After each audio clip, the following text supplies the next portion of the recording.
2020년 8월 30일 아침 7시 50분입니다. 제 기준으로는 아주 많이 늦어졌죠. 늦잠을 잔 건 아닌데 이리저리 하다 보니까 이렇게 됐습니다. 오늘은 다른 얘기 하나도 안 하고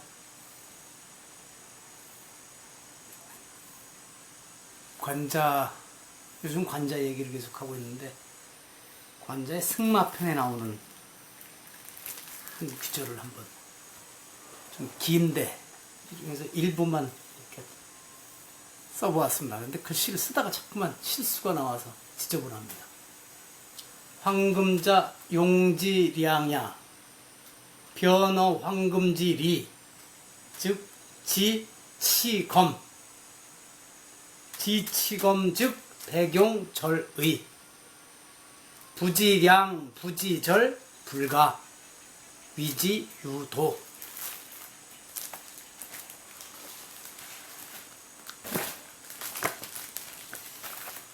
이게 황금이라고 했는데 황금은 용지양야, 이게 황금이 국가재정입니다. 국가재정의 쓰임새를 황금이라는 거, 국가재정은 용지양야, 국가 경제의 척도다.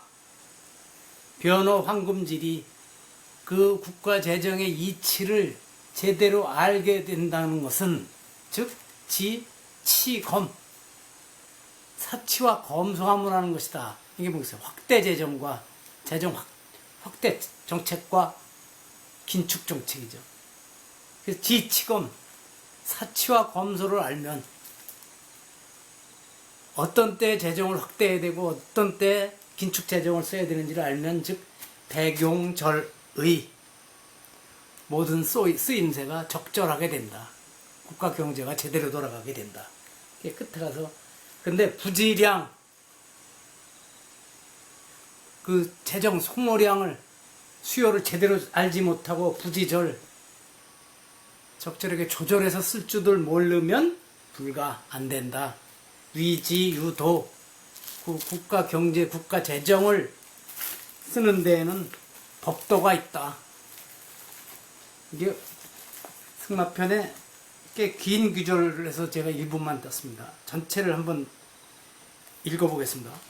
황금자 용지양야 변호 황금질이 즉 지치검 지치검 즉 용절의 고 검 즉 상사 치 즉 상화 검 즉 금천 금천 즉 사불성 고 상사 치 즉 금귀 금귀 즉 화천 고 상화 화진 이후지 부족 시 부지량야 사 이후지 화지유여 시 부지절이야. 부지량 부지절 불가 위지유도. 김필수 고대혁 이런 분들이 함께 옮겨서 소강함에서 나온 책의 번역을 그대로 한번 읽어보겠습니다. 황금은 재정을 계산하는 척도다. 황금의 이러한 기능을 잘 이해하면 나라 재정의 사치와 검소를 이해하고 사치와 검소를 알면 모든 쓰임이 적절하다. 그러므로 검소함에 치우치면 생산에 손상을 주고, 그러니까 재정 긴축을 너무 세게 하면 생산에 손상을 주고, 사치에 치우치면 재정 확충 쪽으로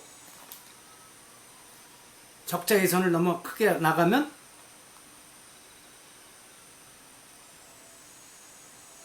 물자를 낭비하게 된다.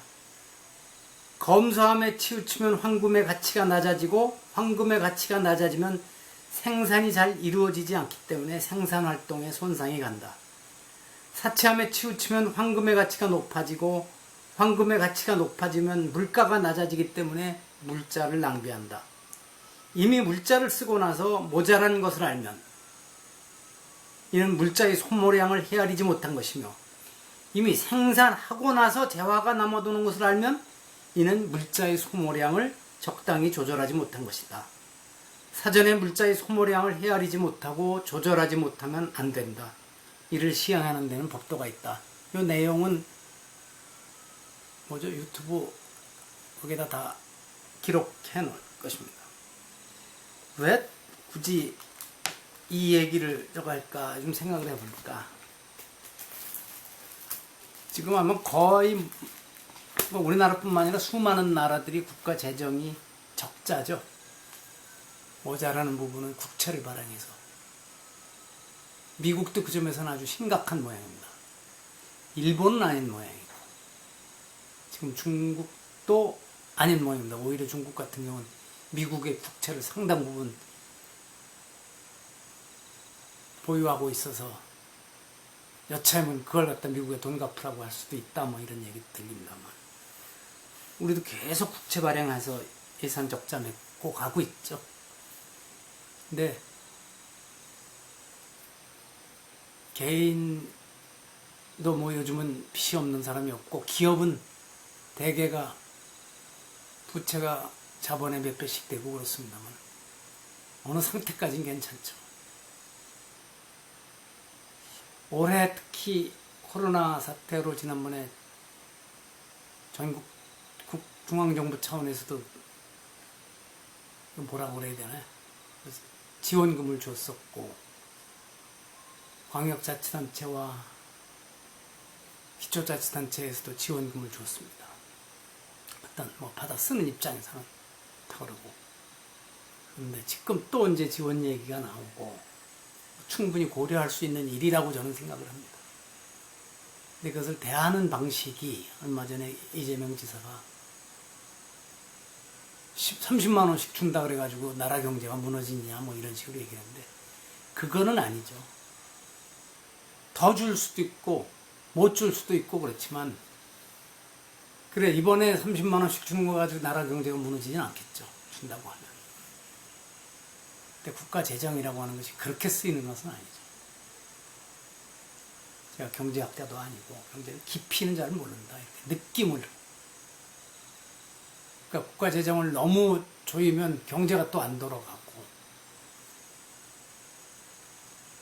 너무 풀어놓으면 또 흥청망청 쓰는 사람이 있으면 물가가 급등하고, 실은 그 부담을 우리 다음 세대에게 물려주는 것이죠.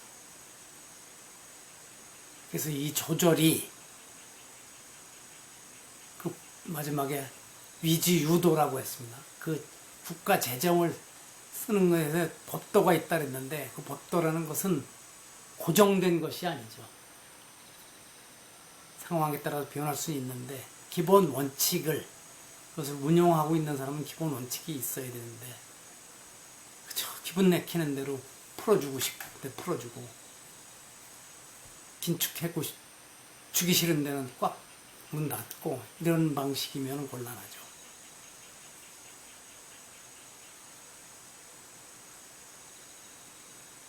정부 관계된 곳에는 정해진 원칙들이 있죠. 그래서 무슨 초청 특강을 한다든가 하면은 A, B, C 등급이 있어서, 장관급이라든가 대학 총장급이면 얼마 이런 게 있어서, 아마 한 번에 와서 특강을 하는데 가장 많아봐야 100만 원에서 150만 원 정도일 것인데, 이번 정권 들어와서 김재동 씨가 어디 가서 하는데 1,몇백만 원을 한 번에 받고, 이런 일들이 생기면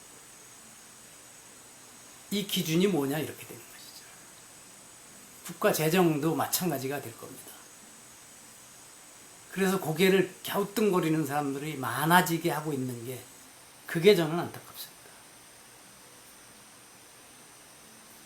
어떤 사람이 많이 받는 거, 그 개인에 대해서 뭐라고 그러는 것이 아니죠.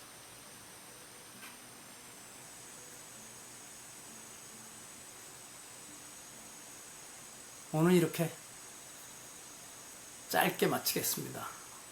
어제도 또 비가 오후에 많이 쏟아져서 주차장에 고인 물을 또 퍼내야 될 것 같습니다. 그래도 여러 날 동안 그 노동선을 하지 않고 지나갔는데, 어쩔 수 없이 또 그냥 편한 마음으로 관세음보살 하면서 물 퍼낸 일도 하고, 오늘 계속 비가 조금씩 내립니다. 그래서 밖에서 하는 일은 어렵고 그럴 것 같습니다. 어제는 참 누가 만나가지고 저 동해 속초 근처에 물치안 가서 회 먹고 오느라고 경전낭송도 하나도 안 하고 낮에는 책 한 페이지도 안 펴고 저녁에 들어와서 수호지 읽는 것으로 책 읽긴 다 했습니다. 수호지 제1권을 마치고 10권 중에서 이제 두 번째 권을 오늘부터 읽게 됩니다. 재미있습니다. 진작이 이끌 것. 근데 옛날 어른들이 그랬어요. 젊어서는 삼국지연의를 읽고 나이 들어서 수호지를 읽어야 된다고. 젊을 때 수호지를 읽으면 괜히 사람이 과격해질 수도 있고 그러니까. 그러니까 지금이 수호지를 읽기에 가장 적절할 때가 아닌가 이런 생각을 또 한번 해봅니다. 이렇게 마칩니다. 이제 좀 좋아져야 되는데 이게 참 하늘도 안 도와주고 그렇습니다. 지금 코로나 사태는 올해 연말까지도 풀릴 것 같지 않으니 그래서 제가 사람들이 관세음보살을 찾지 않는 세상이 돼야 관세음보살께서도 좋아하실 텐데 그래서 너나 없이 관세음보살을 찾을 수밖에 없는 이런 상황이 계속 이어지는 게 참으로 안타깝습니다. 마칩니다.